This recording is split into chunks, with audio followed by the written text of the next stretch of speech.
Good afternoon, Miss Jocelyn. Yes, ma'am. Good afternoon to ma'am, sir. Okay, Miss Jocelyn, can you tell me about yourself? My name is Jocelyn Nangis. I'm 38 years old. I'm married with Arnold Nangis, ma'am. I have no children, ma'am. Okay, I have few questions for you to answer, so let's start. Why do you want to Ma'am. work as a maid? To earn money, ma'am. Why you choose Malaysia when there is a lot of other country?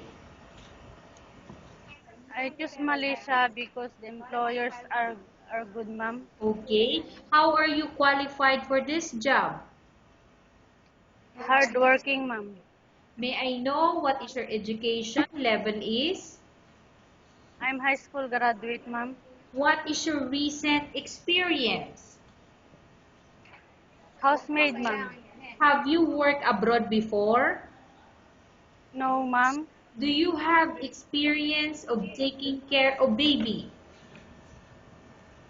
Yes, ma'am. I'm taking care of a baby 1 month old, ma'am. So whose baby you are taking care of? My employers, ma'am, here in Baguio, ma'am. Okay. So what about elder? Do you have experience taking care of an elder?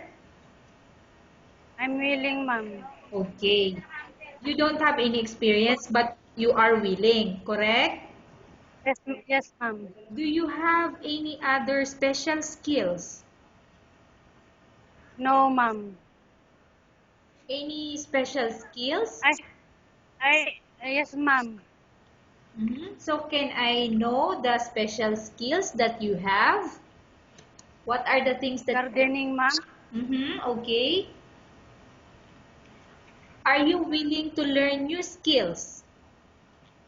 Yes, ma'am. I'm willing, ma'am. Are you willing to work with a family where the mother-in-law or any relatives stay together? Yes, ma'am. Currently, are you still working now? No, ma'am. Do you know how to cook? Yes, ma'am. What sort of food can you cook? I know how to cook adobo, afritada, and chicken curry, ma'am. So all these are Filipino dishes. Yes, ma'am. Are you aware that you will have to do washing, cleaning, ironing, and cooking? Yes, ma'am. From all the house chores or household work such as cleaning, cooking, washing, and ironing, which do you like most? All around, ma'am.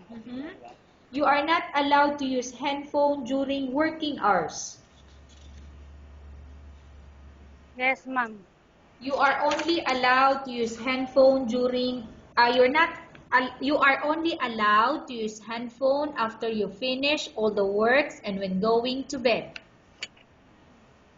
Yes, ma'am. You are strictly needed to surrender the handphone to your employer in the morning, and your employer will return back to you once you're going to bed. Yes, ma'am.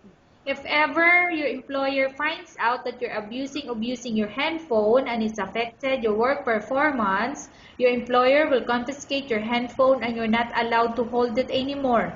Instead, your employer will allow you to call to your family 3 times in a month. You're only allowed to bring normal phone and you're not allowed to bring smartphone. Are you agreed for the terms and condition? Yes, ma'am. Are you agreed to the rules and regulation for the handphone? Yes, ma'am. How many years is the contract as you agreed and understands? 2 years contract, ma'am. Can you describe for me your ethics or your attitude? I'm honest and disciplined, ma'am. How can you assure to us that you will work hard in Malaysia?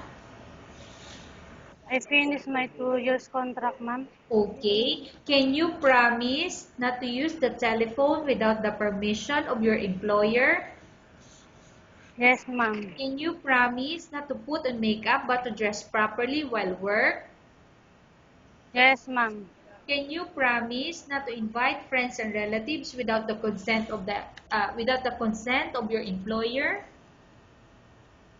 Yes, ma'am. Can you promise not to ask for advance salary from your employer under any circumstances?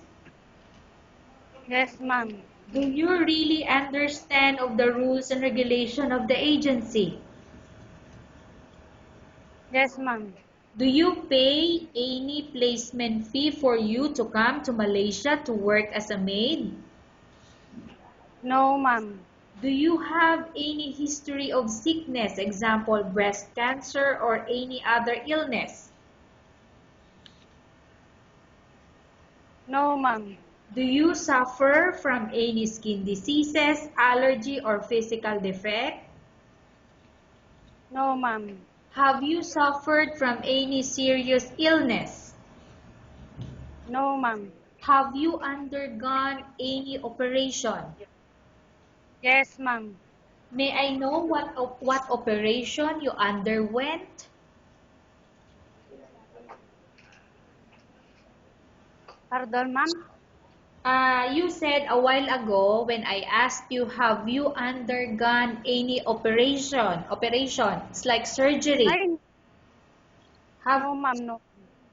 Okay, so this is no. You Yes, never ma'am. underwent any operation or surgery. Correct? No, ma'am. Yes, ma'am. Are you medically fit? Yes, ma'am. Are you in any medication? No, ma'am. Are you allergic with any food?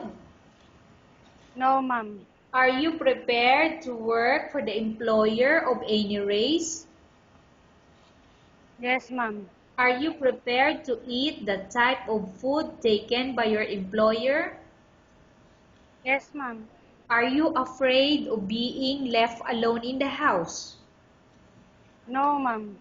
Are you afraid of dogs or other pets? No, ma'am. Can you promise to work according to instruction from your employer? Yes, ma'am. Do you have any immediate family working in Malaysia? No, ma'am.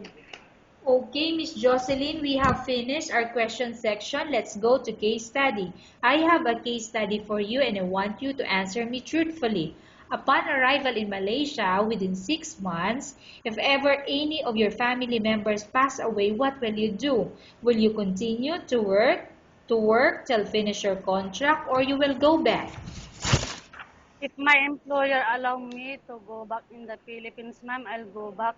But if not, I'll stay to finish my contract, ma'am. Okay, tell us about yourself and why do you want to work in Malaysia as domestic helper? My name is Jocelyn Nangis. I'm 38 years old. I want to go in Malaysia because I want to support my husband and my family, ma'am. Okay, Miss Jocelyn, what do you want to tell to your employer who watching your video? Ma'am, sir, please choose me as a housemaid. I promise I'll do my duties and my responsibilities, ma'am. Okay, Thank thank you very much. Okay, thank you very much, Miss Jocelyn. We will update to your agency if there's any selection made by the employer. Okay, thank you, ma'am.